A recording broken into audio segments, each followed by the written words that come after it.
আসলে এটা প্রতি বছরই আমাদের ঈদ যাত্রায় ঘরমুখী মানুষের অনেক কষ্ট হয়। আমরা দেখেছি গত বছরও যমুনা ব্রিজের উপরে গাড়ি নষ্ট হওয়ার কারণে 7-8 ঘন্টা প্রত্যেকটি যাত্রীকে অতিরিক্ত সময় গাড়িতে বসে থাকতে হয়েছে।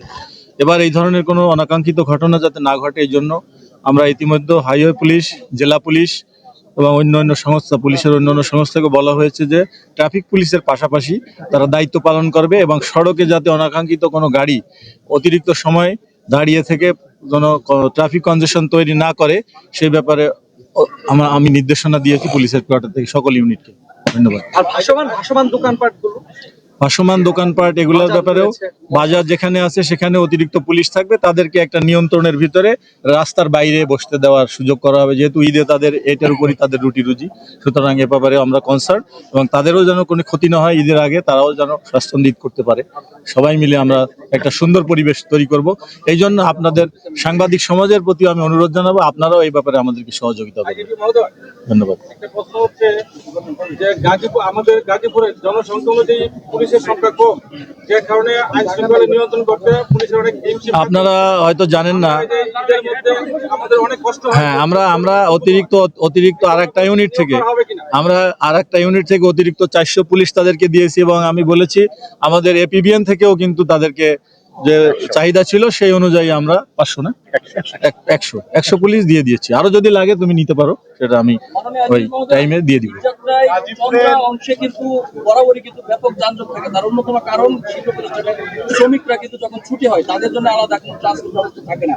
ঢাকা থেকে যে যানবাহনগুলো আছে রাস্তা থেকে, না, ওই জন্য পুলিশ কমিশনার মহোদয়কে আমি বলেছি যে কোনো একটা মাঠের ভিতরে তাদের জন্য স্পেশাল জায়গায় বাসগুলা নিয়ে ওখান থেকে লোড করে যেন তারা স্বাচ্ছন্দ্যে চলে যেতে পারে, যাতে রাস্তা ব্লক না। আরেকটা প্রশ্ন হচ্ছে আপনার এটা জেলা পুলিশের আওতায়, সেটা হচ্ছে শ্রীপুর উপজেলা।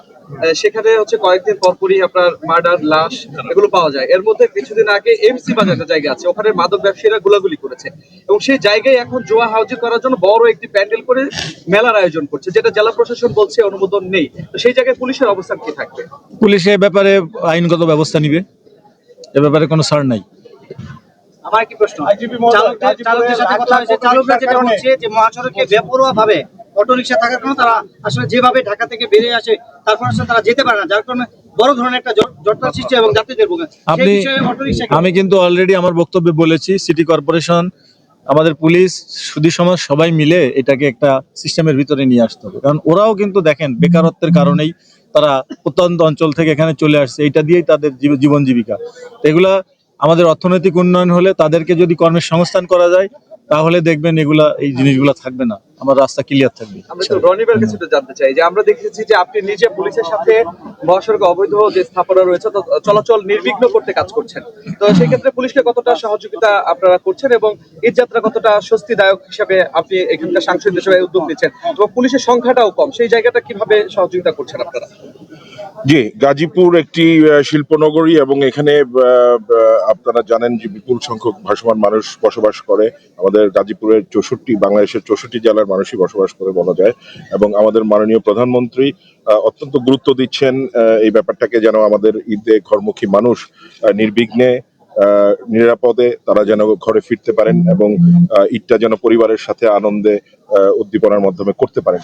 এবং আমরা এই সরকারের বয়স আপনারা জানেন যে 1 মাসও হয়নি এখনো, তারপরও আমরা মাঠে নেমেছি, চেষ্টা করছি, এবং প্রশাসনের সকলের সাথে সমন্বয় করে কাজ করার চেষ্টা করছি। এখানে যে রাস্তাঘাটে আমাদের অবৈধ দখলগুলো আছে সেটা জানেন যে আমরা গতকালকে অভিযান চালিয়েছি, সেখানে পুলিশ কাজ করছে, এবং বিভিন্ন পয়েন্ট থেকে অবৈধ দখলমুক্ত করার জন্য ফুটপাথগুলো এবং রাস্তার দুই পারে যে আপনার যত্রতত্র গাড়ি পার্কিং হয়, তো সেটা যেন আমরা ঢাকা ময়মনসিংহ হাইওয়েটা, এটা আপনারা জানেন যে গেটওয়ে উত্তরবঙ্গের সাথে, সে কারণে এই জায়গাটা ক্লিয়ার করা আমাদের অত্যন্ত প্রয়োজন।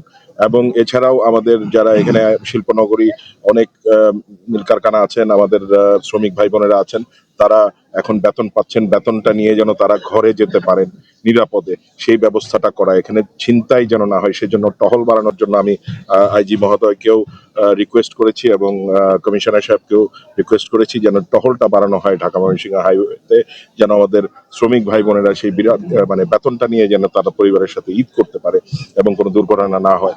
আমাদের এছাড়াও আপনারা যেই সমস্যাগুলো বললেন মাদক সহ অন্যান্য সমস্যা, সেগুলো দীর্ঘমেয়াদী পরিকল্পনা আমরা করছি। কিছু আমরা স্বল্পমেয়াদী প্ল্যানিং নিয়েছি এবং কিছু দীর্ঘমেয়াদী। সেটা আমরা আমাদের মাননীয় প্রধানমন্ত্রী ইতিমধ্যে ঘোষণা করেছেন যে মাদক এবং চাঁদাবাজি ছিনতাইয়ের ব্যাপারে জিরো টলারেন্স, সেই লক্ষ্যে আমরা কাজ করছি ইনশাআল্লাহ।